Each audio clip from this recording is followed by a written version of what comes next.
Coffee and convo, y'all. Let's get it.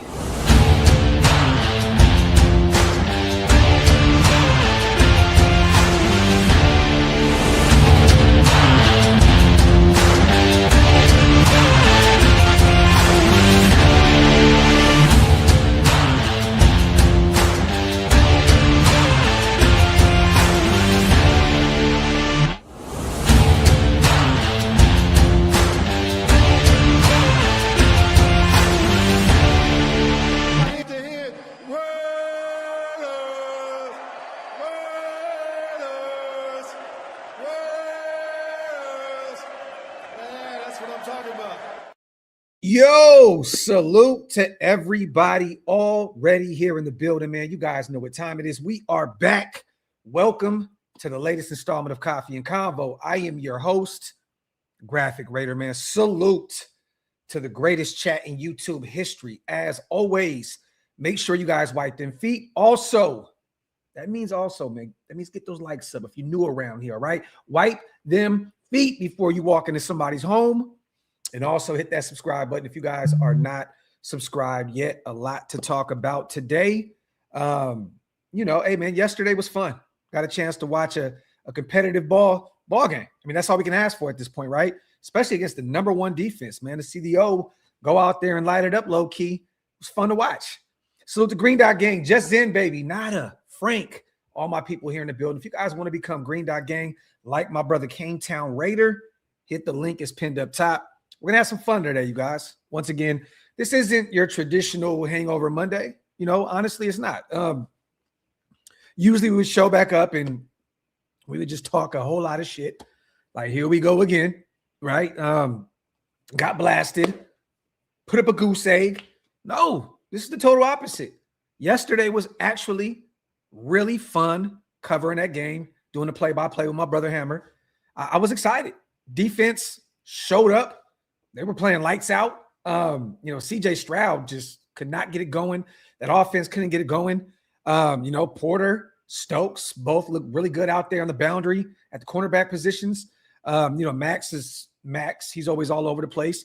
Salute to Devin White. Once again, I'm not the biggest Devin White guy, and I think that he's absolutely abysmal in coverage. But yesterday, he set a record for the Raiders, you guys. 160 total tackles in 2025. Broke the Raiders record, single season record that once was held by Robert Spillane. 158 in 2024. Salute to my people over at JPA Raiders on Instagram for putting up that stat. So salute to Devin White. But the defense did the thing. The offense did the thing. Again, outside of that pick six from Geno, which was absolutely ugly, I can't get mad about the performance from this football team. Again, Geno was pretty efficient. 16 for 23. He had over 200 yards in the air, 201 to be exact, 2 touchdowns, a nasty pick that ended up being the game-sealing pick when you look in the grand scheme of things, right? The scoreboard, 23-21 Texans. But again, we're still at number 2, at least for the time being. And we're going to go over that in a second as well, because I'm going to tell you guys right now, if this football team that showed up yesterday shows up at home against the Giants and shows up against the Chiefs in the last week of the season, you are looking at, you guys, a 4-win ball club. Honestly. And again, I feel as though if we end up winning these next 2 games, what was this season for, right? What was it for? What was it for? All this losing, what was it for when you potentially can win the next 2 games and end up drafting at number 7? Number 7, again, the Tyree Wilson year, right? Honestly, if you win 4, the NFL has been so bad, you guys, so bad this year that if we win the next 2 weeks and we have 4 wins, we'll end up probably drafting somewhere between that 7 and 10 mark, which is absolutely nasty. 4 wins, and you're drafting somewhere between 7 and 10. Again, I don't want this season to be lost for no reason, okay? I know a lot of people in the chat, I don't celebrate Raiders doing this and that and losing and blah, blah, blah. I don't want my team to tank. I don't want them to lose ball games. Listen to me, man. That's all good. That's all good. Feel how you feel. But at the end of the day, this was a lost season regardless. It was a terrible display of football, in every facet. I mean, special teams, defense, offense. It is what it is. Coaching staff. It looks like Pete Carroll kind of backed up a little bit yesterday and let Patrick Graham kind of run his scheme a little bit. You didn't see that cover 3 just all damn day, every day. They didn't die on that hill yesterday. And you see the defense kind of showed up, right? Again, it's too late, Pete. It's way too late. I know you're saying that you like it out there. You know, you like the Raiders. You like the coaching staff. You love working with John Spytek, which is kind of comical to me to say that you like this team, you like the building, but you love, working side by side with John Spytek, which we have not seen you guys together since the beginning of the season. And honestly, we haven't heard from Spytek at all. And it looks as though, honestly, your relationship with him, it just looks from the outside looking in. This is just alleged, you guys. It looks very fractured because, again, Spytek is probably looking at you and telling you behind the scenes, play the young guys, play the young guys, play the young guys. You're looking at Besh out there starting to show some signs of life. Caleb Rogers out there, getting starting reps. Grant wasn't out there, but, he was out there a few times. But again, you've seen him here and there in some jumbo packages. Darian Porter's starting to look like he could be one of those guys. But again, you got in your own way. Caillou Blue Kelly starting over Porter. You know what I mean? Alex Kappa. We can go around a long list of shit that put us in this situation. We've already talked about it a million times. But I'm saying all that to say, you guys, if we end up winning these next 2 weeks, what was this all for? Because, again, you could potentially be on the outside looking in to bring in your future quarterback. And, again, who is going to remember these next 2 wins? Honestly, you guys, if we win these next 2 weeks, for all those people that say, go out there and win, right? And I know these players are trying to do so, the coaching staff as well. But, again, who's going to remember? Who's going to remember? Who's going to remember these next 2 wins? Nobody. Who remembers beating Jacksonville last year? Who remembers beating New Orleans last year at the end of the season? It doesn't matter. It doesn't matter. So at this point, I'm telling you now, man, if that's the team that shows up the next 2 weeks, I'm telling you, just be prepared, nation.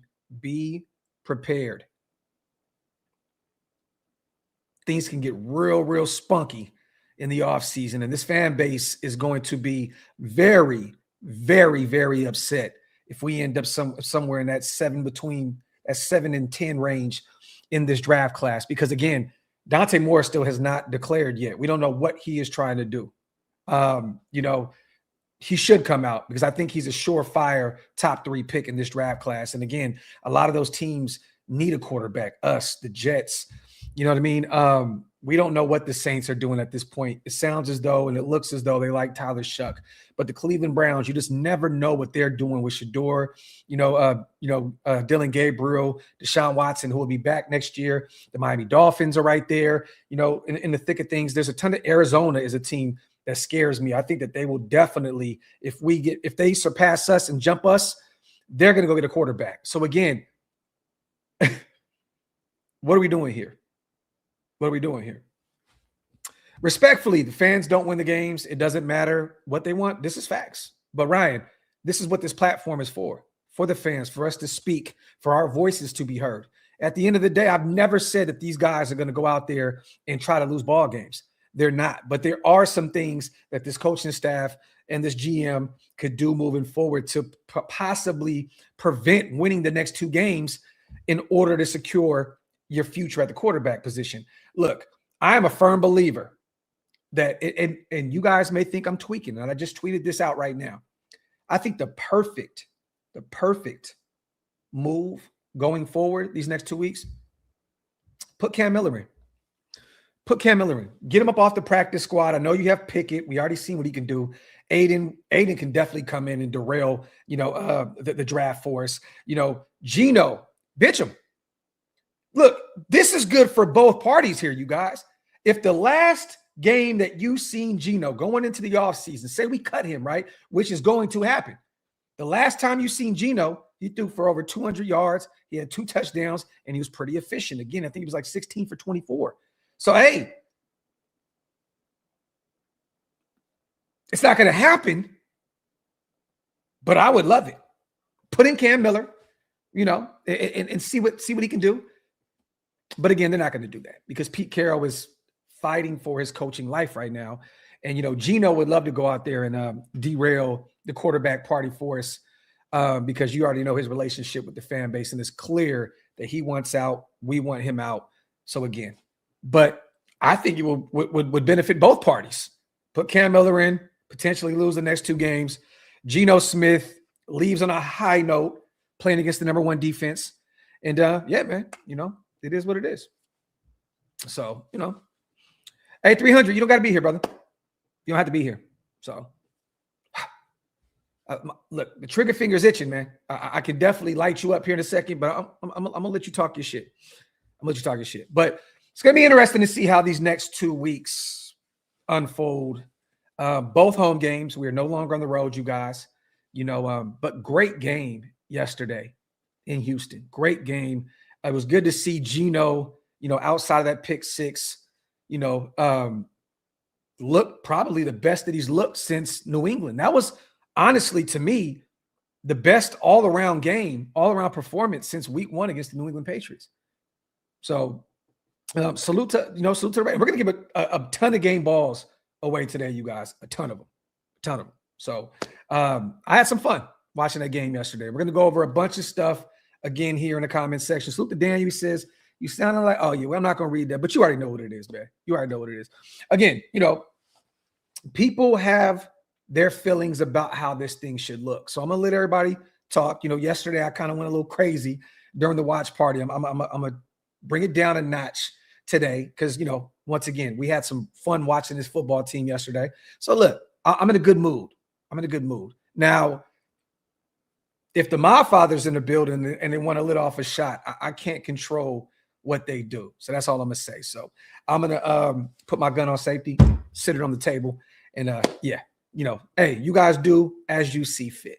So Hum says next draft year equals a lot of good quarterbacks. Only 2 now. This is facts. But I would say not only 2, I would say potentially 3 or 4. Again, man, people are forgetting about Drew Allar. And I'm going to go over this latest mock draft that I did this morning as well. But again, people are still forgetting about Ty Simpson. Again, the knock on him is he hasn't started enough games. That's the knock on Dante Moore as well, coming over from UCLA to Oregon, right? I know people tend to think that this isn't that deep of a class at the quarterback position, and I get it, rightfully so. But again, you are in prime real estate right now to potentially get one of those guys. Now, if Spy Tech wants to say, hey, we're going to go get a veteran in the offseason, we're going to trade back, pick up a bunch of additional draft capital, and we're going to build this thing up in the trenches this year and go get your quarterback next year, I'm cool. We'll see how that looks. But again, 2 more weeks, and we'll see where the direction of this football team is going into the offseason. Salute to my guy, Just Zen, baby. Salute, Docs. Completely agree about the meaningless wins, but I think the tank is probably cooked based on what we saw this week. Also wanted to shout out Wasted. Oh, he hit 15K. Let's get it. Well-deserved. Salute to my brother. I didn't even know. Salute to my brother, Wasted Talent, man, hitting that 15K mark. We definitely got to celebrate here very, very soon, man. That is so dope, man. Salute to my brother. And salute to Zen. Appreciate you on the $10 smackaroonie, man. Salute to my boy. My favorite quarterback is Dante Moore. I'd be happy to get Mendoza, and I'm still in on Simpson. I like Allar. God forbid you don't get Moore, Mendoza, or Ty in the first. Facts, man. And you know what? Before we get to this, the stats and the game balls, I want you guys' opinion on something real quick. All right. Let me bring this up.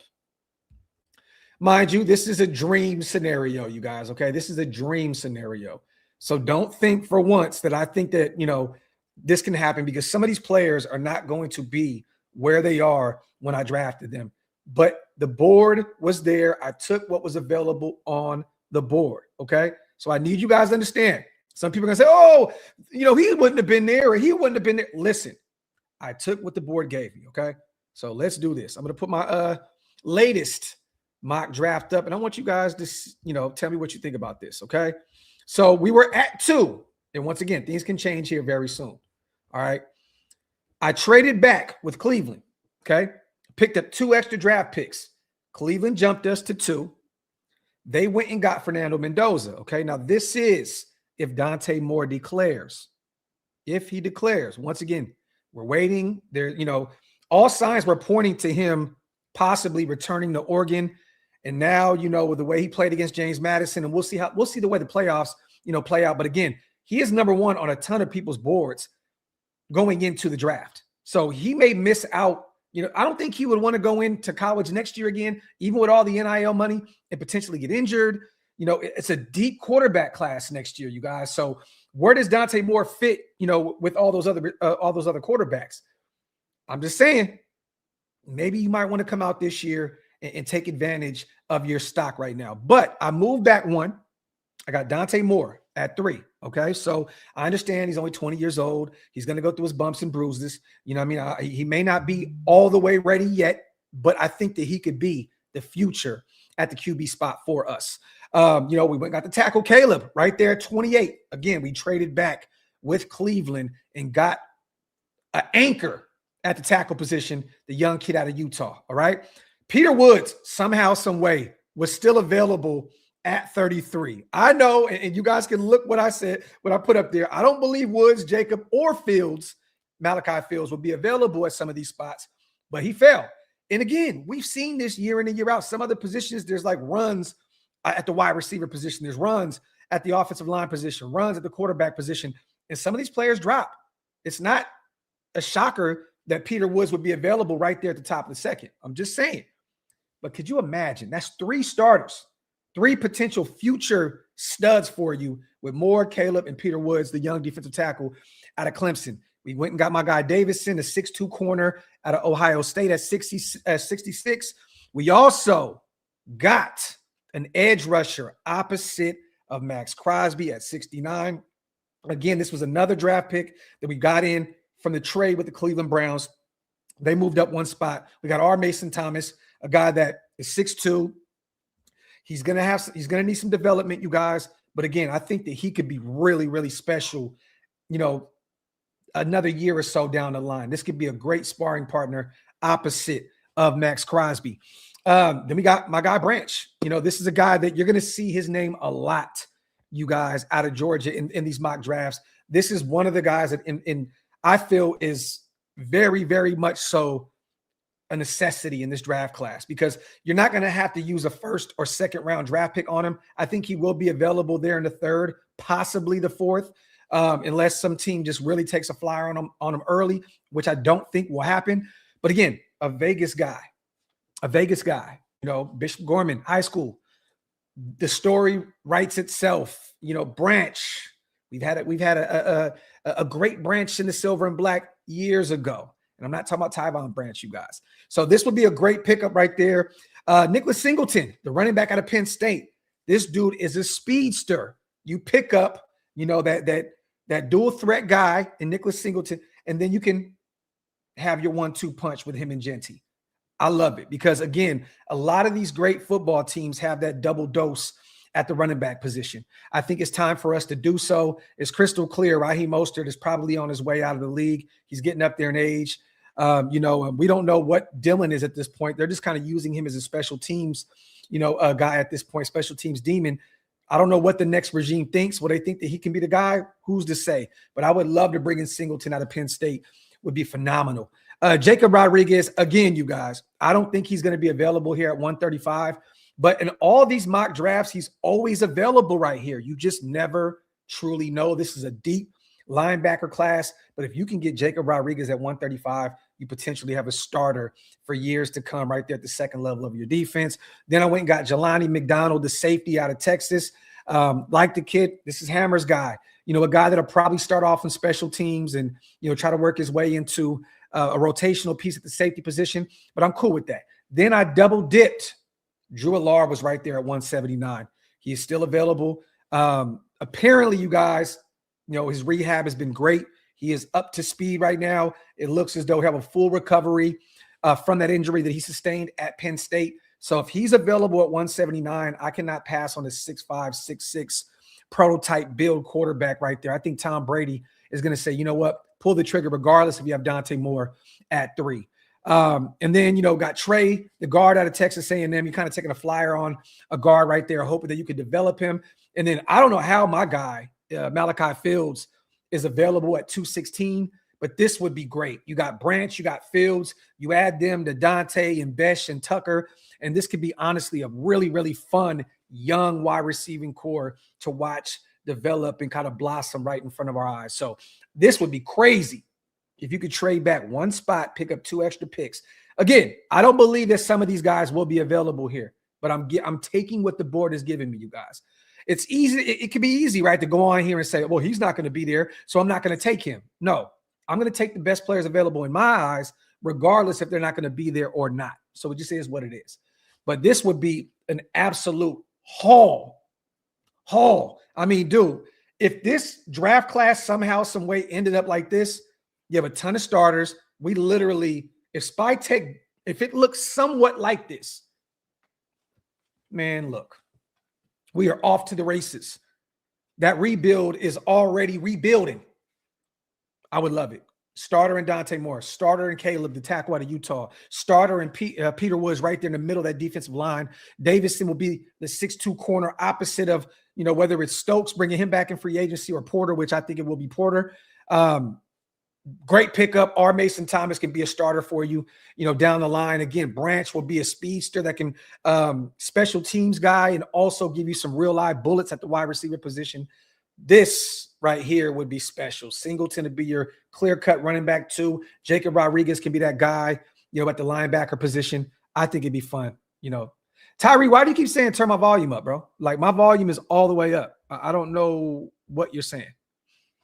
My volume is completely all the way up. So I don't know. You guys, let me know if you guys can hear me in the comment section. You keep saying that. I don't know. Maybe it's just trolling. So, but that would be a crazy, crazy draft.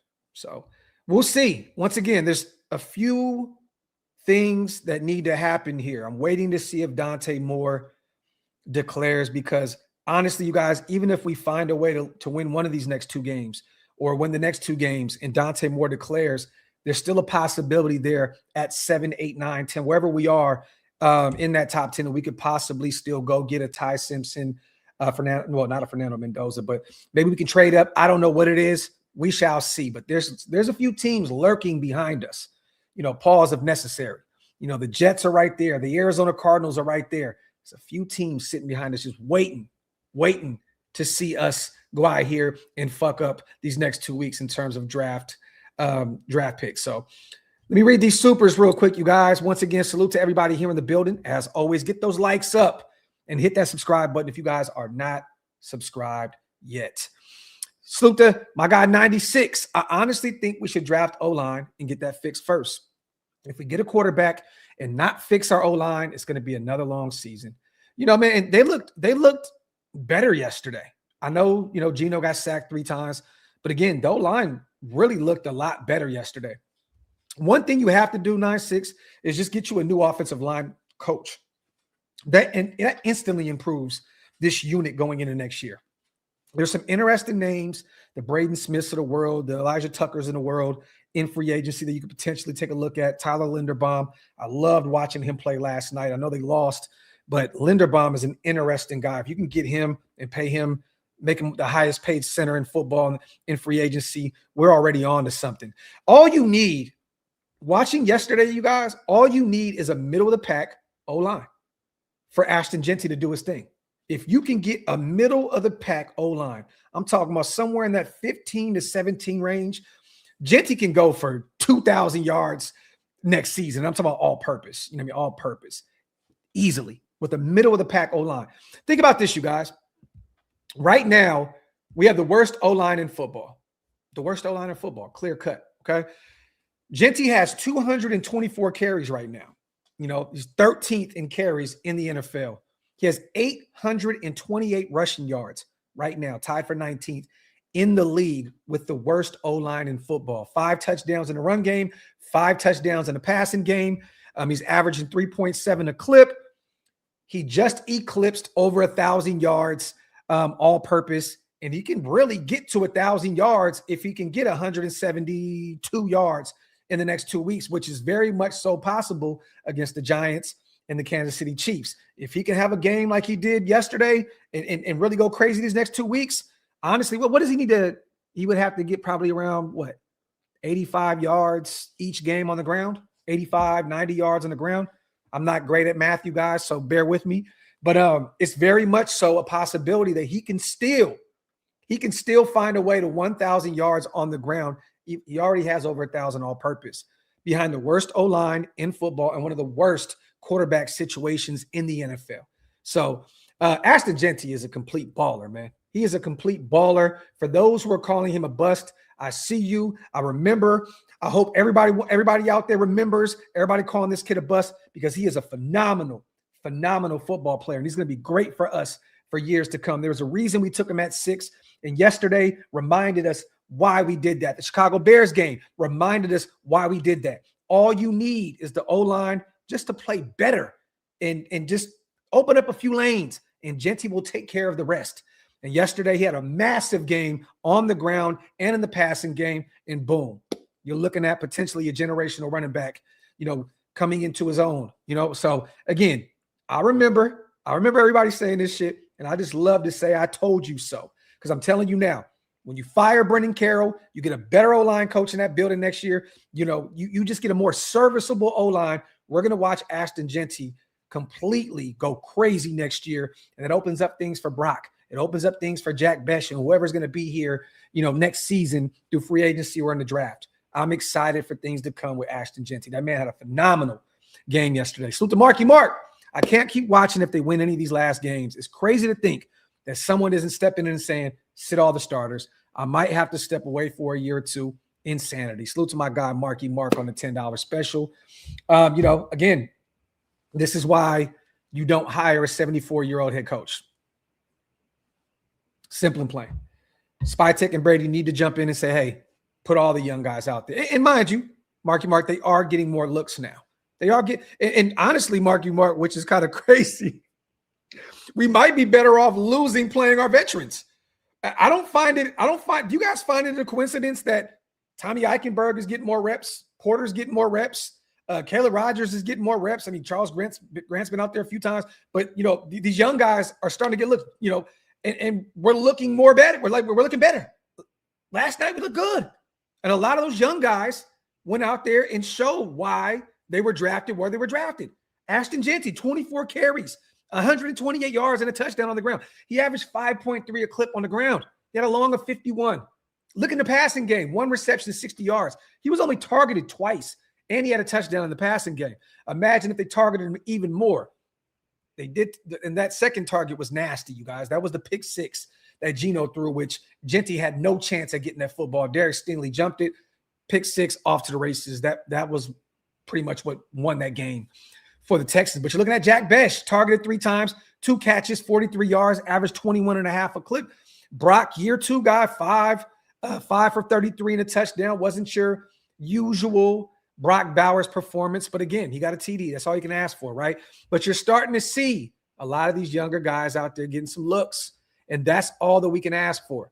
But again, if you want to keep losing, maybe you continue to have the veterans out there, because that's the way we're losing against the Chiefs, 31-0. All those blowouts, the Indianapolis Colts, these guys were playing the vets. So it is what it is. So to my guy, Ty Bones, that's not bad, but I'd put more toward the O-line. I took a guard and I took a tackle, Ty, and we just drafted a tackle and a guard in last year's class.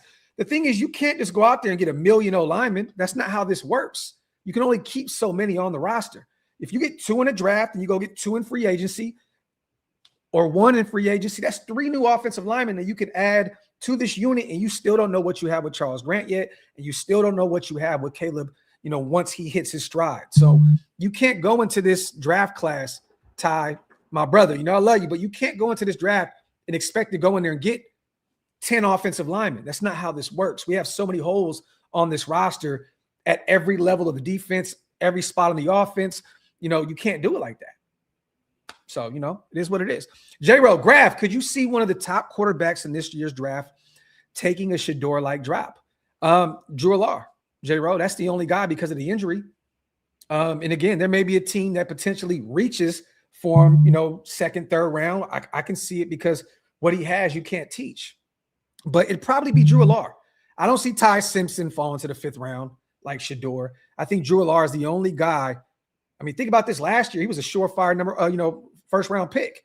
You know what I mean? A lot of people, like if you would have came out, you could probably have been a first round guy, potentially the best quarterback in last year's class. So it would be Drew Alar. J-Ro, appreciate you on the $5 smackaroonie. My dog, man. And salute to everybody here in the building. I think I'm caught up now. Boom. All right, lit. Oh, yeah. And Bubba, we got Laki Tasi still sitting there as well. Another guy that we're still trying to develop, a former rugby guy that is a mauler that can potentially be something for us down the line. At the bare minimum, potentially a rotational piece at the guard spot. That dude's a stud. So I'm hoping, that we can see him very soon as well. Chef, how about grabbing Blake Miller from Clemson? I've damn near took him in every mock draft. But this draft, Chef, I traded back, picked up some extra picks, and still got the tackle out of Utah. But I like Blake Miller a lot. I coined the phrase, you guys, Miller time. Blake Miller at right tackle, Colt Miller at left tackle. That would be fun to watch. So I would definitely take a look at Blake Miller. He's definitely an option for us in this upcoming draft class. I only went in another direction because, again, I picked up 2 extra picks, moving back from 2 to 3 with Cleveland. They took Mendoza. I took Moore, which, again, we don't know if he's declaring yet. So stay tuned. But let's get some game balls real quick, you guys. Real talk. And I want to bring up this stat before we do that as well. Salute to Next Gen Stats also. Ryan McFadden over at Raiders ESPN, he put out something, and I wanted to read this as well because I thought this was really cool, man. Eric Stokes yesterday, 5 targets, only gave up 1 catch, 7 yards allowed. Love it, man. Love it.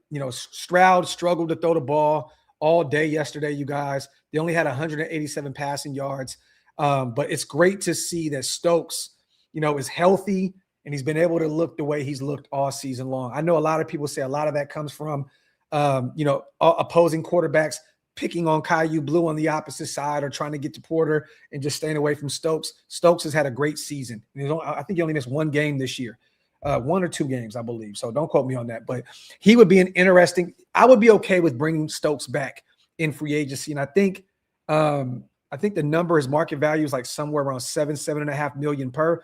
Would definitely bring him back on like a 2-year deal, 2nd-year team option because of the injuries and the durability issues. Would definitely bring him back. Darian Porter, 6 targets, 3 catches, 49 yards, and 40 of that was coming from Nico Collins, according to Ryan McFadden and Next Gen Stats. So Porter had a really, really good game. That was a nasty pass interference call. I didn't agree with that at the end of the game. But again, for those of us that, essentially wanted to lose that game to keep, our hopes alive for potentially getting that first pick, it helped definitely the Texans go down and win that game. So, but Porter had a really good game. So you love to see it. So we got some bright spots there at the cornerback position, which I am excited to see. I think Porter is going to be special, you guys. Again, still fresh to the position. He's only played it a few years. This kid could be one of those ones and potentially a number 1 guy down the line. So, I love it. I love it, man. Salute to Primos, my dog in the building. What up, Graphk? And to the nation at work right now, raining like crazy in the Bay Area. Just want to pop in, show some love, and support the GOAT with that fire content. Salute to my guy, Primos, man. My brother. Appreciate you, man. Appreciate you, man. Yeah, Young, that was a terrible call. Terrible call. Terrible call. But, it is what it is. Once again, secured the loss. We're 2 weeks away from potentially having that number 1 draft pick to go get our quarterback. If that's what Spytek and Brady, want to do. Again, we know that Tom Brady loves CJ Carr to Notre Dame, and he won't be coming out until 2027. So, and then again, there's a list of the sellers of the world and all these other guys. 2027's class is crazy. So honestly, you guys, I would not be shocked if we got the number 1 pick and they traded back and picked up a bunch of draft capital and just built this thing up and ran it again with the bridge quarterback next year. I would not be shocked because, again, we have 10 draft picks now, but if you could pick up a future first and some other picks, we may be able to build this thing up the next year or 2 the right way. So I'm going to kick back and let Brady and Spytek do what they do. But again, just because we get the number 1 pick does not mean, you guys, that we're going to go get a Fernando Mendoza or a Dante Moore if he declares. I'm telling y'all now, I would not be shocked if they move back, because that's the reason the Giants want the number 1 pick, you guys. They want to get that number 1 pick, and they want to move back and pick up a bunch of draft capital and still potentially be able to get Arvell Reese, which they could, or another player that they see fit, or a wide receiver. I think that Jackson Dart can use another one opposite of Malik Neighbors. So it could be Tyson, it could be Cornell Tate, with Ohio State. I don't know. But again, I think every team that has that number 1 pick, whether it's us or the Giants, there's a possibility that both teams would trade. Real talk. Graphk was so torn yesterday. Love seeing the Raiders look good, but also like, no, don't win. Me too, man. I hate to say it. I never want to be that guy to see my team lose, man. I never want to root against my football team. But again, nothing happens for this football team winning the next 2 weeks. Nothing good happens with this team winning yesterday. What does it do? Like, it gives an inkling of hope for Pete Carroll to potentially stick around. It gives an inkling of hope for Geno Smith to potentially come back again next year. You get nothing from this. Nothing. So again, I'm not going to remember a Texans win late in December in a year or two. I'm not going to remember it. So again, it just is what it is. But once again, I get why a lot of people are against going against their football team. I respect it. I'm not here to judge you guys, but I've been here long enough, you guys, to understand that the Raiders need to go get a quarterback early. It's been forever and a day since they've done that. Jamarcus Russell didn't work. We got DC in 2014 in the second round. That was the earliest we took a quarterback in forever. It's time to do that. So, but let's get some game balls, you guys. Once again, Jeanty, 24 carries, 128 on the ground, and a touchdown. Phenomenal day from Ashton Jeanty. Definitely a breakout game. Also had another touchdown in the passing game, a 60-yarder, which was beautiful. Gotta give Ashton Jeanty a game ball. You know what, man? I know we gave up 23 points. It is what it is. But I'm going to give the defense a game ball. I'm not even going to go pinpoint. We didn't have any sacks. We didn't get to CJ Stroud. But it felt as though, you guys, Graham took over a little bit more yesterday. It seems like we blitzed a little bit more. We weren't just sitting in that same cover 3 all damn day. It was showing some different looks. And what happened? The results were different. I want to give the defense some love. And it's crazy because I'm giving them a game ball, and we didn't have any turnovers, right? We didn't have any picks. We didn't have any sacks. But again, we kept CJ Stroud very, very quiet yesterday. The defensive line was all over the place. Again, we blitzed a few times, which was great to see them kind of shaking things up a little bit. Stroud threw 35 times, 23 completions. He only had 187. He only averaged 5.3 a clip. He had 1 touchdown in the passing game. So again, we held them under 100 yards rushing, you guys. Their leader, Jawar Jordan, 15 carries, 53 yards on the ground. Nick Chubb, 6 for 33. They only had 83 yards total in the run game, which is really great. Again, Nico Collins, superstar wide receiver, 4 catches, 59 yards, 0 touchdowns. Christian Kirk, 3 catches, 37 yards. Dalton Schultz, five catches, 35 yards and a touchdown. We looked really good on the defensive side of the football yesterday. So, we got a couple QB hits. Max had 1. Tonka Hemingway had 1. Malcolm Kuntz had 2. He seemed like he was all over the place yesterday. A few passes defensed. Devin White had 1. Landon Roberts had 1. Who else? I think Stokes had 1. There's a bunch of tackles for loss. Max Crosby is the king of that. 2 of those. Lalu had 1. Jamal Adams, major hit. He had 1. Tonka Hemingway had 1. Malcolm Kuntz had 1. We were all over the place. So I'm going to give the defense as a whole, and I'm going to give Patrick Graham some love as well. Give him and the defense a game ball. I definitely want to give them a game ball. Offensively, we can give a few other guys. You know what? You guys are going to hate me for this. It is what it is. I don't really care. Way to bounce back Geno Smith from that pick 6. Way to bounce back from that pick 6. That was so ugly against the number 1 defense in football, but he found a way to bounce back, okay? I got to give Geno a ton of credit. Yesterday, he really bounced back from that nasty, nasty pick 6. He had 2 touchdowns. He's starting to spread the football again, you guys. You know, that beautiful like wheel route with Ashton Jeanty, found him deep for a 60-yard touchdown. Found Brock in the back of the end zone. You know, Besh on a couple. I loved it. I'm going to give Geno Smith the game ball. Yeah, I don't really care. It is what it is. Y'all can hate me for this, but I'm going to give Geno Smith the game ball. I thought that he played really well after that pick six. It would have been easy to give up after that. You know, the body language. He got sacked 3 times, but again, he still went out there and he threw the football around. I mean, look at this, you guys. Yesterday, the guy that had the most targets yesterday, Trey Tucker with 5, Brock with 5. They spread the football around a ton. I mean, Jeanty, you know, had a catch. Jack had 2. Tucker had 4. Brock had 5. Mayer had 1.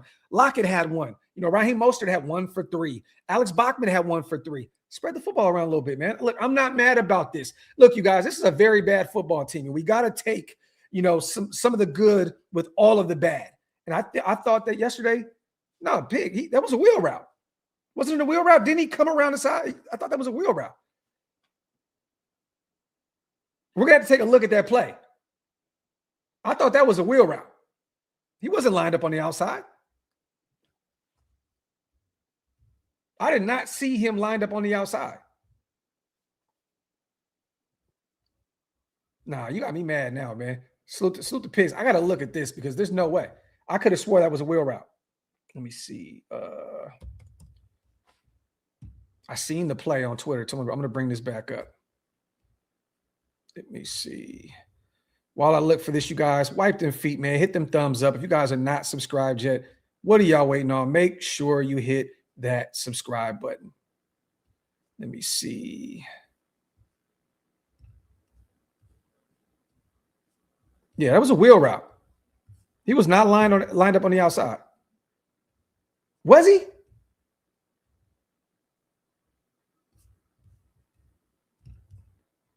Okay, so he was lined up on the outside. Then maybe I'm talking about a different play. There was another play. No, because he only had 1 reception. Rich said he ran a stop and go. I need to look at that. I'm gonna re-look at that. Okay, I could have swore it was a nice little wheel route, but it is what it is. Salute to your Raiders. What up, Graphk? What about Grant Udinsky? Is the new head coach, young head coach that no one is talking about? Comes from the O'Connell tree, is the OC of the Jags, and is getting more offensive teaching under Liam Cohen. Mendoza for life. We'll see. We'll see. There's going to be a lot of interesting. Okay, was that the wheel route? Did he throw the pick, Kevin? You know what? I gotta go look back, man. It's difficult when we do the play-by-play and remembering every single play. Okay, the wheel route was the pick 6. Okay, Pig. There you go. There you go. I had that mixed up. My apologies. So he was lined up on the outside. Okay. Thank you, Pigs, for correcting me on that. But regardless, I remember him running the wheel route yesterday. I guess that one didn't work out. Oh, hell no. Geno! Graphk, lay off the cush, bro. Hey, man, look, I thought that he had a good game yesterday. I really did. I mean, I really did. Look, like I said before, he was pretty efficient, 16 for 23. He didn't make a ton of mistakes outside of that pick 6, 2 touchdowns. I mean, look, man, it is what it is. Again, it was great to see him. He's starting to get back to the deep ball a little bit. So Reese says, you can hit a wheel from the line. You go up, out, and up instead of the backfield, out and up. Bro, I swear to God, I thought it was a wheel route. Reese, I got to go look back. I got to go look back at this shit, man. You know what? I'm going to look right now because y'all killing me right now, man. Let me go look at this because there was a play on Instagram. Okay, I got it on Instagram. Let me see. Let me look at this real quick. Okay, I got to run that back. Hold on. Trip slug formation. Geno back to pass. Geno goes deep left. Okay, he was lined up on the outside. He was lined up on the outside. He was. So the wheel was the pick 6. There you go. Graphk, rumors are swirling that the New York Giants could trade Dart and grab a quarterback with the first pick. The thing is, Lee, I'm not the biggest Jackson Dart guy. And I thought that he looked just terrible against that Minnesota Vikings defense. Flores is one of them ones. And I love watching Flores' defenses play against these young guys. He always just like puts them on notice. I mean, he had 33 passing yards yesterday for the Giants. It was absolutely an abysmal performance. But again, the only question mark, Lee, is does the owner say, hey, man, Jackson Dart's our guy. So it is what it is. I don't know who the next general manager is going to be. I know he's still in the building, but I think they're going to clean house. They have a new head coach on the way. It sounds like they're trying to make Marcus Freeman their number one option, which I don't see that happening at all. I don't see him leaving Notre Dame. But it would be interesting. It would be interesting. But again, I don't think that they have too many holes on that team. They just took Jackson Dart in the first round last year. To me, that makes no sense. Makes no sense. Makes no sense. And Jackson Dart, have you gotten a chance to see him yet out there with a fully healthy roster with Cam out there, Malik Neighbors, and all those guys? You build that O-line up. Look, I don't think that they move on from Jackson Dart. What I think they're going to do is if they get the number one pick, they're going to trade back somewhere in that 3 to 5 range. They're still going to go get whether it's like I said, a Jordan Tyson or a Tate from Ohio State. I think they're going to get another wide receiver, or they can get a tackle and try to get a bunch of draft capital to build that thing up the right way. So again, I don't see them moving on from Jackson Dart after a year that, especially this season where he showed some signs of really being a guy for them. You know what I mean? So they need to build around him, not move off of him. You know what I mean? So I think they're going to get some O-line or get him another receiver. I don't know, but you can't move on from Jackson Dart when you haven't even got a real look at him and Scatterboo and Malik Neighbors and those guys together. That would make no sense. It'd make no sense. So I don't see them, picking up Mendoza and trading Jackson Dart. Now, if they're afraid of his health, if they think, man, this dude's been in concussion protocol like 4 or 5 times, maybe we're afraid that he can, stay healthy and durability is going to be an issue. Maybe it could, but the Giants, to me, you guys are going to trade back, pick up a bunch of draft capital, and probably take an offensive lineman or receiver. Arvell Reese, to me, it makes no sense. I see that he's kind of been pinpointed to the Giants a ton. Why? They already have a ton. Abdul Carter, Brian, Burns, Thibodeau. They have a ton of talent out there on the defensive line. They need some help on the offensive side of the football. And then they also have other problems, in their secondary and in other spots. So we'll see. Natural, you don't have to trade for Malik Willis. And I would love to bring him in as potentially a bridge guy or a backup. Malik Willis looks, he's looked good in Green Bay at times. He looked really good this past week, but you don't need to trade for him. He's a free agent. You won't have to trade for him. You can go get him damn near for next to nothing in the offseason in free agency. So let me catch up on the chat real quick, make sure I'm good. All right, cool. I'm lit. We're good to go. That dude, I've been saying it. Once again, you see the measurables, the arm strength. I have no issue with getting Drew Allar. I really don't, especially if he's healthy. And even if he's not, sit him for a year. Sit him for a year, get him right. Bring in a great OC or a phenomenal offensive-minded head coach, and you're off to the races. It's going to be interesting to see what Spytech and company think about the quarterback, this draft class. It's going to be interesting to see. Davis Mills, John B, has looked good for the Texans.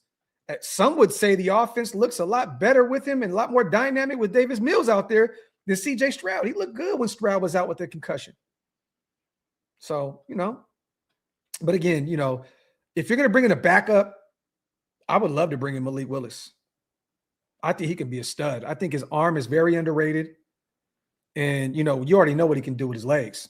That man can get loose, pause if necessary. So let me see. Wait, I hope the Browns. I did not see that, you guys, but the Browns would be absolutely crazy to bring in Pete Carroll. But it would make sense. That's the Browns doing Brown shit. It makes sense. It makes sense. Just in, Raiders finally start doing what we were begging them to do all year, and it works. Amazing, inexcusable that someone being paid like Pete could not see what us fans have been seeing since week 2. Been saying it. We have literally, we have literally called out this roster, this coaching staff on everything. The JPJ situation, the Alice Kappa situation, the not playing Besh, there's so many things that we have called this coaching staff out. And then they make the change at the end of the season when it doesn't matter. And you start to see shit look different. Caleb Rogers, we've been asking for him to get out there with how bad that O-line has been. It's just, it's crazy to me to see that. So crazy. Pigs, I might have just, again, brother, and salute to you, but I do believe I just got the two plays mixed up. The two plays mixed up. I totally forgot that Jeanty was lined up on the outside. Says, hot take, Pete is a genius, and this is a Pete tank technique. Disagree. Pete is someone, his body language to me tells me everything I need to know. Pete has looked lost during every presser. He said the same shit constantly over and over.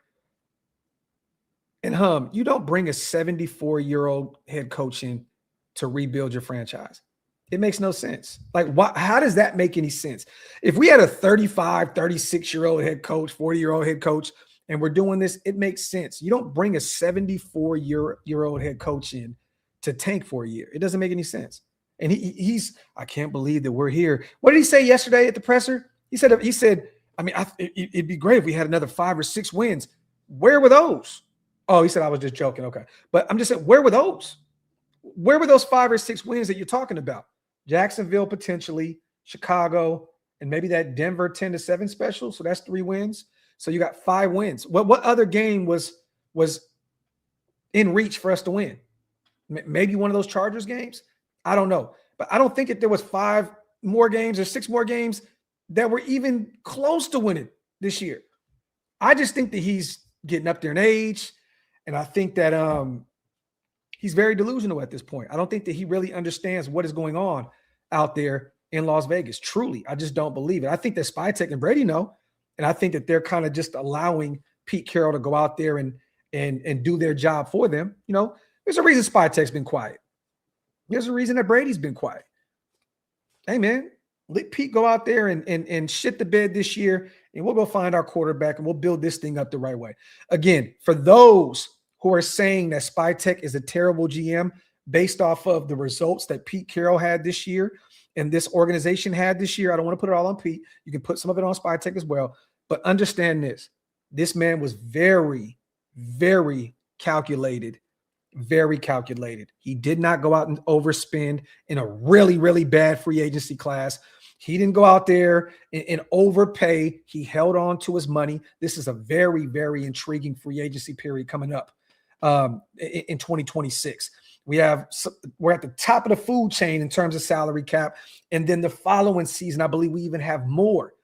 Spytek, this was a master class. And then again, we still have all those comp picks that I think we're like 10 picks right now. We have a full draft class.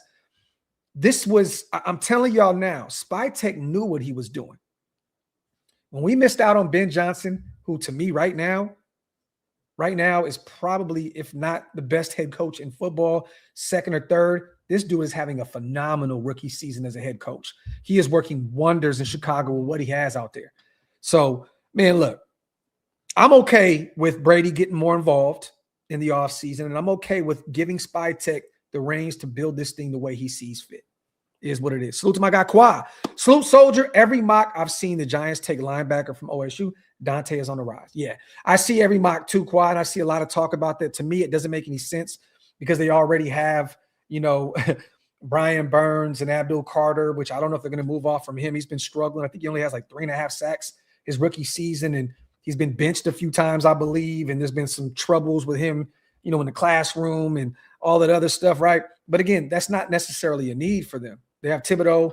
I think they're going to bring him back, the young kid out of Oregon. His rookie deal is almost up. So I don't really see I think that they would move back and get the best offensive lineman to help, block for Jackson Dart if he's going to be the guy moving forward.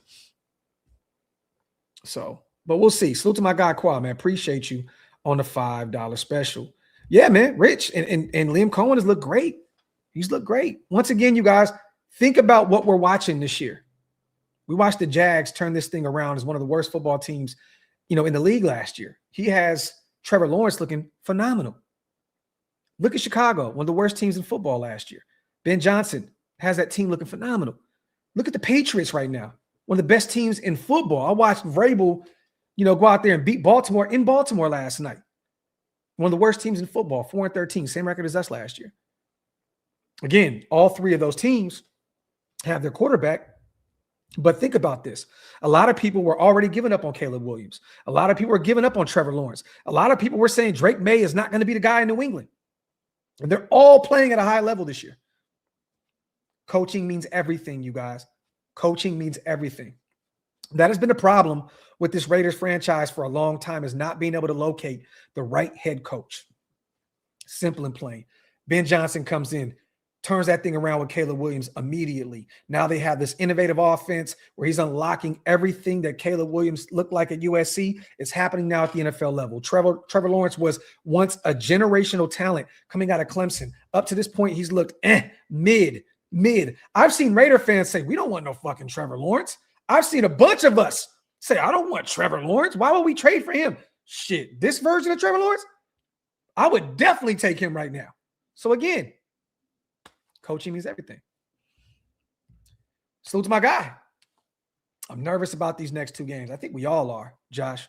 Honestly, I really believe that we all are, because again, if this team that played against the Texans last night shows up against the Giants and the Kansas City Chiefs, who just got murdered by the Tennessee Titans in Tennessee by a rookie quarterback in Cam Ward, yeah, man. Yeah, this may get really, really ugly. Really, really ugly. So you're going to show the presser? I don't even really want to read the presser. I don't even want to watch that shit. I don't want to watch the presser. I don't really care what they have to say, to be honest. I don't want to hear we're starting to turn things around. You seen yesterday what we can possibly do.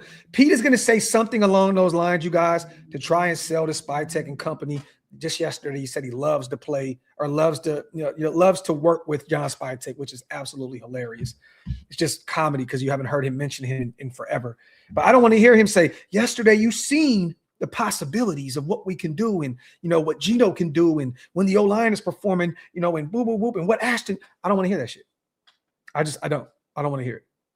What I want to hear is Pete Carroll's been fired. Brendan Carroll's on the way out. Geno Smith will no longer be our quarterback one, and we can move on and we can build this thing up the right way in the offseason. That's it. I don't want to watch any pressers. I'll watch a few clips on Twitter or Instagram when people post them, but I'm not going on there sitting around watching the Shield rotate and waiting for Pete to come on and say some unnecessary bullshit. Just is what it is. Salute to my guy Ron Justice, man. And Shula we deserve. This is facts. Would love to have Chris Shula come in. The defensive coordinator for the Rams would be phenomenal. Yeah, man. Yeah. Look, man, Zen Wasted went live for 30 minutes yesterday and was like, I'm out of here. Like, real talk. We're tired of hearing the same shit on those pressers, man. Let me see. Just Win said this game was perfect. Saw the future without losing our change to get our quarterback. Facts, man. Facts. The perfect loss. The perfect loss. Perfect loss. Can't get mad at it, man. They performed really well. Defense looked good. Offense looked good. Hey, man. Love to see it. Love to see it. And more importantly, Just Win, baby. Brock showed up. Ashton Jeanty showed up. Besh is starting to show us what he can look like. You know what I mean? He could, like I said before, man, Besh could be that guy, literally the Jacoby Myers of this football team, that high-end wide receiver too. Honestly, behind the Brock Bowers, who is going to be always our wide receiver wide receiver one, as long as he's in the silver and black, even at the tight end position. He lines up all over the place, on the outside, in the slot, everywhere. So I'm telling you now, Besh literally is going to be our Jacoby Myers and then some, which I'm excited to see. So let me see. We talked about that. I'm going to bring up, I think I have one more thing that I wanted to talk about. Still going to get some questions in, you guys. As always, salute to everybody here in the building. I do want to do an update real quick also in terms of draft order. I already had it up. I must have deleted it. Draft order. Good old Tankathon. go over here real quick. Get that all. Wipe them feet, y'all. Hit them thumbs up if you guys are not subscribed yet. What are y'all waiting on? Make sure you hit that subscribe button.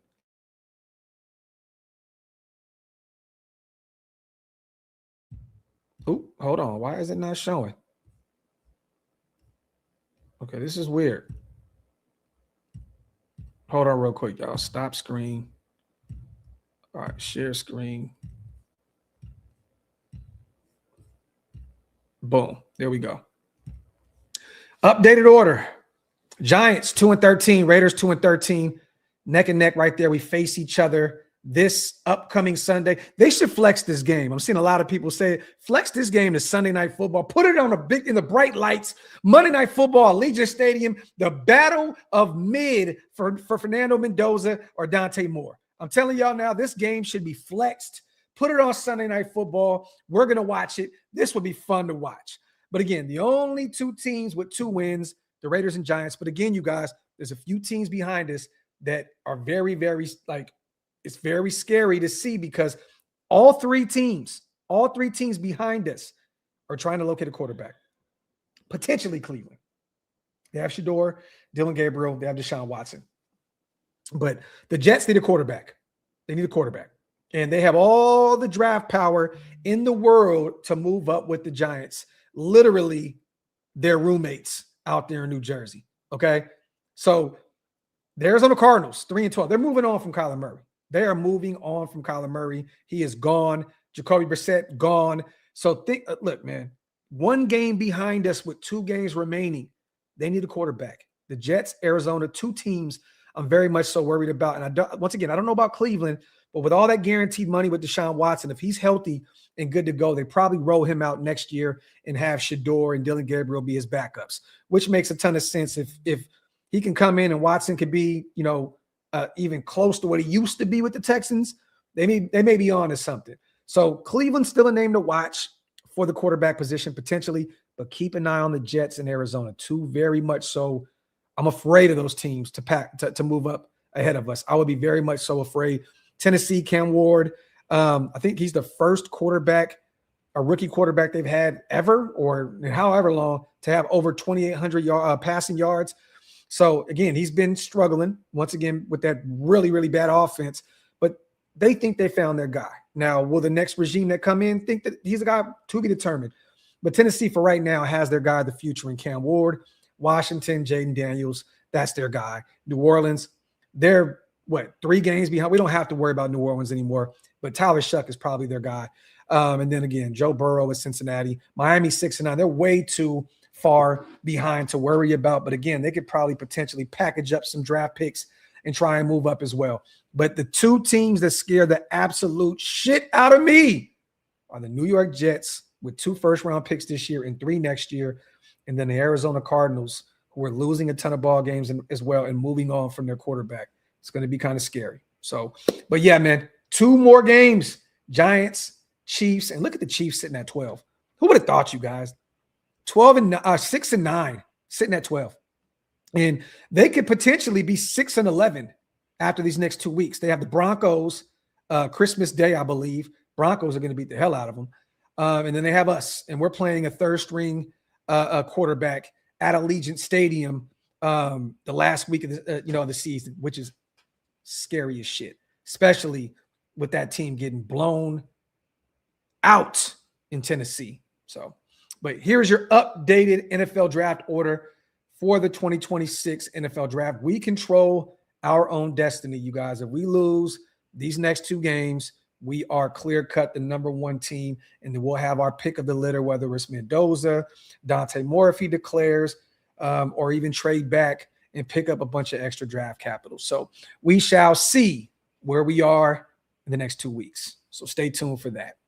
There you go. Salute to Tankathon over there giving us some updates. You know what? Let's give a few what the fuck awards yesterday. How about that? Right? We gave the defense a game ball and Patrick Graham, because I really believe that Graham's philosophy was a little bit more on display yesterday. I think Pete Carroll kind of let off a little bit and let Graham kind of do a little bit more that he wanted to do, because it looked different, you guys. It definitely looked different. There was some different looks.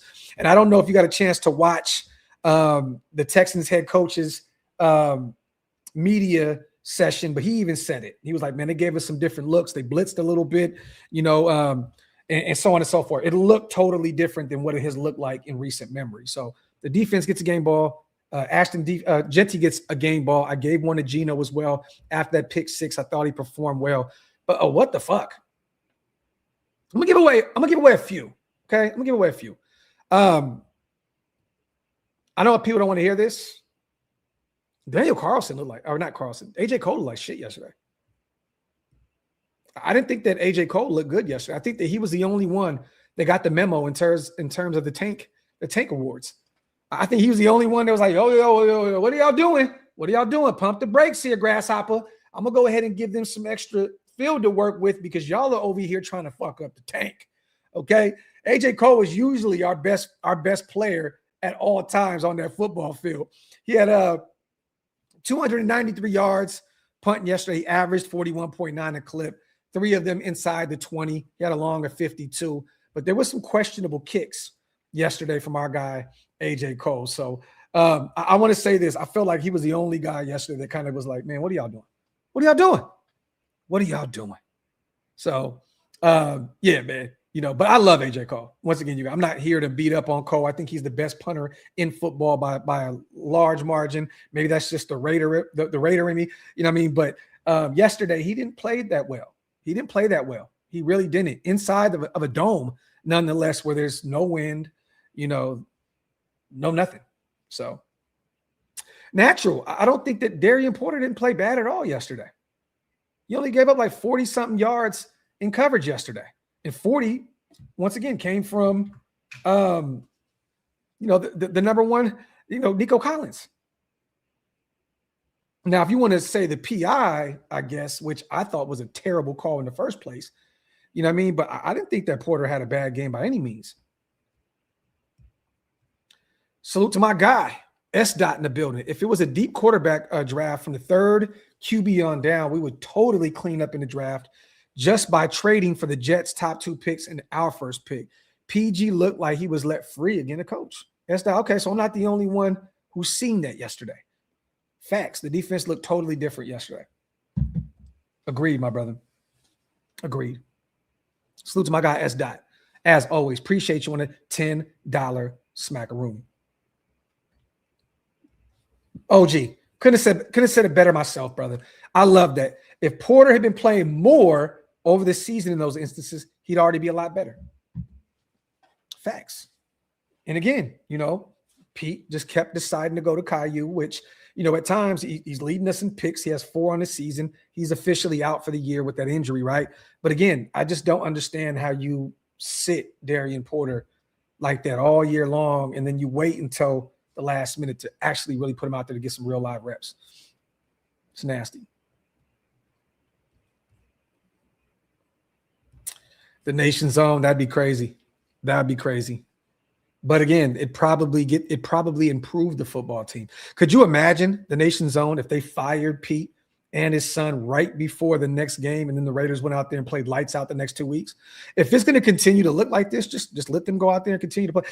The only thing that would be worse than firing them is firing both of those guys and then watching the team improve immediately in one of the next 2 weeks. At this point, I would rather let Pete and company go out there and win the next 2 than firing him and us, like, you know what I mean? Like, that would suck. That would suck. Look, we've lost this many games with him in the building. Just continue to let him, work out these next 2 weeks, and we'll go from there. Graphk, what is good, King? What about drafting a kicker in the 7th? I'm all for that. We definitely need a new kicker. And draft Oregon center. We've talked about him a ton over here as well. After drafting more, if he declares, would be great. But again, I don't think you really need a center. You already have an Oregon center, Brave. You already have one. You already have one in the building. JPJ. And if you don't want that, I don't think you draft a center. If Tyler Linderbaum's available, go get him. And if not, just put JPJ back at center. So I wouldn't want to use a 2nd round pick on a center if you don't have to, because you already have one in the building. The Remington winner, another Oregon product. I wouldn't want to use an early round draft pick on a center personally. I'd rather use some money in free agency to go bring in one of the better ones in football, or you just move JPJ back there and then figure out the guard spots, whether it's Caleb or even if they look at Glaze or Grant as a guard, moving forward. I don't even know. Again, we got Laki Tasi. Where's he going to be in the grand scheme of things later on? And I like some of these guards in this draft class as well. I think that the interior of the O-line, that is a strength in this draft class. I wouldn't want to get a center, though. I'm looking at the guard spots in particular. So, but we'll see. Salute to my guy, Rick, in the building, man. Salute to my brother, Hug, in the building, man. Always good to see my dog. That was diabolical, man. That was diabolical. John Wick says, what good safeties are coming out? I love that you mentioned that because we're working on some draft shows right now, John Wick, and we're going to be doing by position. We're going to pick 10 players at each position, and we're going to go over that once the season is up. So 2 more weeks, John Wick, we're going to have those draft shows rolling, my brother. So stay tuned. And we may even get back to a few of those film breakdowns as long as they don't want to flag our channels, because I don't know if you got a chance to see, we did a show with my brother Denzel Good, former Raider. Salute to my guy Good. We did a film breakdown on DJ Glaze from Maryland, and they flagged us, and we had to take it down. You know what I mean? So we're trying to find out if we can somehow, some way work around it. But stay tuned. We definitely have some draft shows on the way. Demon King, facts, my brother. Salute to my brother Jason in the building. Real talk. Yeah, there you go. Facts. Kickers are UDFA worthy. You could find one, and we've never had really an issue locating a kicker, right? That's always our strength. Never draft a center unless he is JPJ size and ability. Top guards and huge tackles only, bro. Talk that talk, my brother. Talk.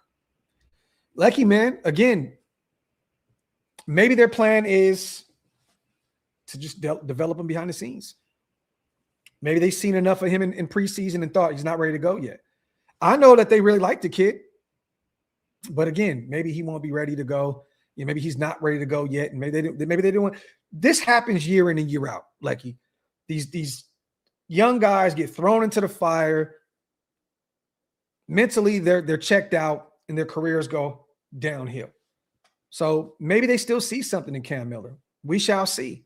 But again, I told you guys from Jump Street that I got a chance to watch him at the Shrine Bowl very closely, and I wasn't a big fan. He was probably my least favorite quarterback that I seen there. And I think who was the other guys there? Brady Cook, and now he's the starter for the Jets right now. There was a few other guys, I believe, out there. I forgot who they were, but I wasn't that big of a fan of Cam Miller watching him out there. And again, you can't really judge him off of a week of practice with some players that he's never played with. You know what I mean? So I get it. You know what I mean? I get it. But again, I just wasn't a big fan. Let me see. Says get a burner channel. Salute to Just Win, baby. Miller, Tasi, JPJ, Glaze, Rogers. I'm running left. Talk, Just Win, baby. Talk. Salute to my guy, man. Both home games, Rose. Both home games. Salute to my guy. You know what, Reese? It feels like the Raiders potentially beating the Giants or the Chiefs. Like the Kings need a top 3 pick. And right now we're the worst team in the Western Conference. And then you go out there and beat, a Houston Rockets team that is one of the best teams in basketball. You know what I mean? And they'll probably make a deep run in the playoffs. They have a nice roster out there in Houston. So it's crazy to watch both my teams play Houston teams yesterday. One of them escapes with a just stupid victory that we didn't need. But I thought that Westbrook looked good, and Schroeder, game 1 and 3-pointer. It's good to see the rooks out there looking good as well. But just a meaningless game. One thing I can say about my hometown is, though, the Kings have the best fan base in the world. Period, man. They're still selling out the Golden One Center, and we had our 7th win yesterday. The greatest fans in basketball. Sacramento Kings fans, because we're just stupid and we just love our home team. Is what it is. But to see them going crazy, it looked like the old Arco days yesterday, which was really, really dope. But yeah, hey, man, is what it is. Like the beam, like facts. Get a few more questions in, you guys, before we get out of here. Again, I don't want to talk too much more about this game. We've seen it for what it was, you guys. Raiders went out there, played a very competitive ball game against a playoff team right now. The Texans are 10-5 and very much so in the thick of things with the playoffs and potentially winning their division, even though it looks like Jacksonville can run away with. Jacksonville still has a way to potentially be the best team in the AFC and get the number 1 spot, which is actually crazy. But the Texans still in it, 6-2 at home right now, 10-5 with 2 games remaining. They very much so look like a playoff team, especially on the defensive side of the football. But Raiders look good. And the scary thing is we're going to be playing 2 really bad football teams in the next 2 weeks. And if we look anything like what we looked like against the Texans yesterday, sorry, you guys, we're going to end up winning both those games. And then we're going to stop having these Fernando Mendoza conversations and these Dante Moore, if he declares, conversations. At that point, it's Ty Simpson. It's get the best player available and look at Drew Allar in the middle, the middle rounds. I'm telling y'all now, if we win these next 2 weeks or even win one of these games, all that Fernando Mendoza talk is out the window, and we'll be talking about best player available at wherever we're going, and then we'll start looking again at the Drew Allars and whoever's available there in those middle rounds. So it is what it is. But, yeah, man, the Chiefs, Gardner Minshew, torn ACL, their third string. They sat a bunch of their players yesterday. The Chiefs have pretty much given up at this point. I've said this, since day one. I think Kelsey's on the way out. He's probably going to retire after this season. So, I don't know if Andy Reid says, let's go beat the Raiders one more time for Trav on the way out. I do believe the Chiefs are going to go try and get Jeremiah Love, a home run hitter at the running back position. Could you imagine, you guys? Oh, my God. Could you imagine the running back group in the AFC West if they get Jeremiah Love? Ashton Jeanty, best running back in last year's class.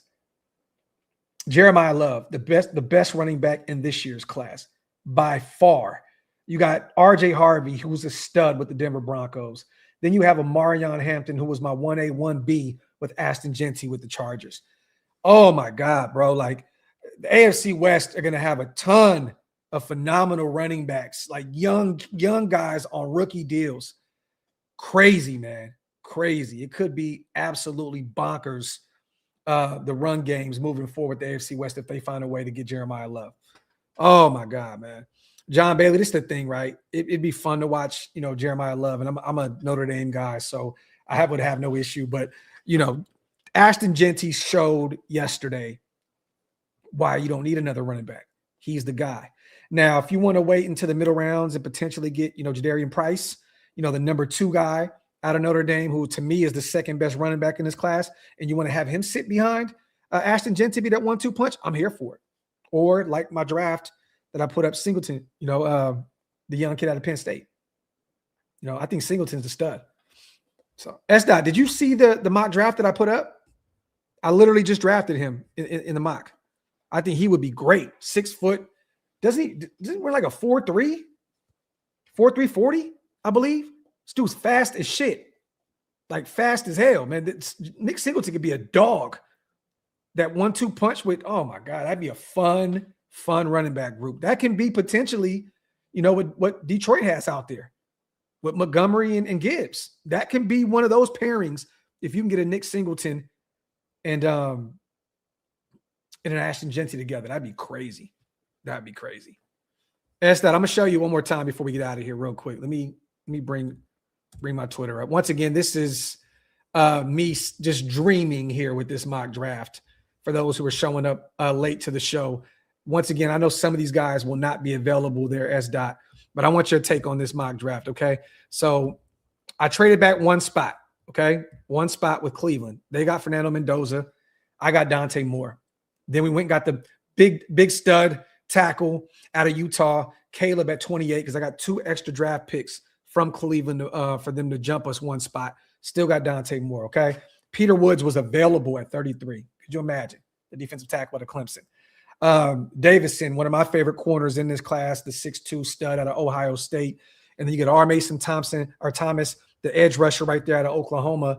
And a lot of people, just because of the Oklahoma thing, a lot of people say there's a lot of Nick Bonito traits there, So I'm just saying, R. Mason Thomas at 69 would be great. Got Branch at 101. Nicholas Singleton right there at 128. That'd be that 1-2 punch with Ashton Jeanty. Jacob Rodriguez would be an absolute steal at 135 if he was available there. Jelani McDonald, the safety out of Texas. Drew Allar, a double dip right there at 179. And we got Trey, the young guard out of Texas A&M at 181. And then I got the big body wide receiver, my guy, Malachi Fields at 216 out of Notre Dame, which I think he'll go earlier than that. But again, I don't think Malachi will be there at 216.